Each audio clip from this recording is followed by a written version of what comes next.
تمہارے رب نے اپنی ذات پاک پر رحمت کو لازم کر لیا ہے کہ جو کوئی تم میں سے نادانی سے کوئی بری حرکت کر بیٹھے پھر اس کے بعد توبہ کر لے اور نیکوکار ہو جائے تو وہ بخشنے والا ہے، مہربان ہے۔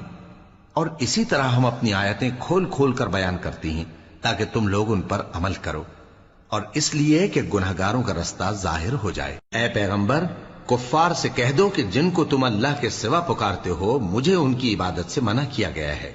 یہ بھی کہہ دو کہ میں تمہاری خواہشوں کی پیروی نہیں کروں گا، ایسا کروں تو گمراہ ہو جاؤں اور ہدایت یافتہ لوگوں میں نہ رہوں۔ کہہ دو کہ میں تو اپنے پروردگار کی دلیل روشن پر ہوں اور تم اس کی تکذیب کرتے ہو۔ جس چیز یعنی عذاب کے لیے تم جلدی کر رہے ہو وہ میرے پاس نہیں ہے، ایسا حکم اللہ ہی کے اختیار میں ہے۔ وہ سچی بات بیان فرماتا ہے اور وہ سب سے بہتر فیصلہ کرنے والا ہے۔ کہہ دو کہ جس چیز کے لیے تم جلدی کر رہے ہو اگر وہ میرے اختیار میں ہوتی تو مجھ میں اور تم میں فیصلہ ہو چکا ہوتا، اور اللہ ظالموں سے خوب واقف ہے، اور اسی کے پاس غیب کی کنجی